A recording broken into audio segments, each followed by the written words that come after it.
My people have learnt their lesson, God decided. It's time for them to come home. So God whispered in the ear of Cyrus, king of the country where God's people were slaves. Send them home, God said.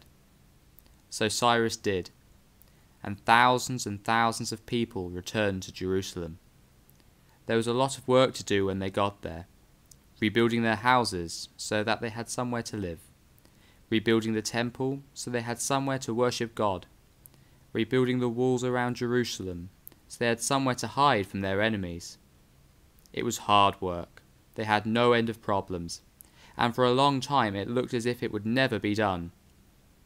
And then Cyrus died, and another king named Artaxerxes took his place, and God took the chance to help his people by whispering in the ear of a man who could get that king's attention. That man's name was Nehemiah.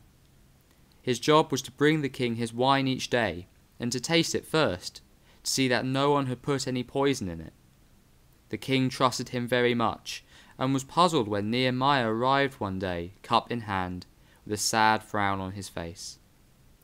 "What's the matter, Nehemiah?" the king asked. "Why do you look so sad?" Nehemiah whispered a prayer before he answered. "Forgive me, your majesty," Nehemiah begged. "I know it is my duty to smile in your presence, but I cannot. I have heard that my people are suffering in their homeland. The walls of Jerusalem are broken down, and I know that I could help, if only I could go and join them. I know also that you have wood and stone, which would make their job so much easier. Please, send me there with supplies to finish the job, and to bring an end to my people's suffering." King Artaxerxes thought long and hard. "Yes, Nehemiah," he answered, "you may go, but let me send some of my soldiers along to protect you on the way." Nehemiah thanked the king, and he thanked God too, and he set off on his long journey. When Nehemiah arrived, he found Jerusalem in a terrible state, but the people were pleased to see him. "Let's build up these walls," he encouraged them, "for God is with us. He gave me courage to speak to the king. He persuaded the king to give us these supplies. And now God will help us finish the job." The people cheered and set to work. It still wasn't easy.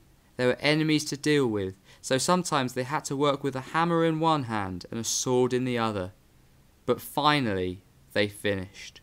The walls were built, their houses too, and they had even finished the temple where the people gathered to talk with God. "Forgive us for not listening to you," they prayed. "We promise to do better in the future, to live the way you told us when you gave us this land so long ago.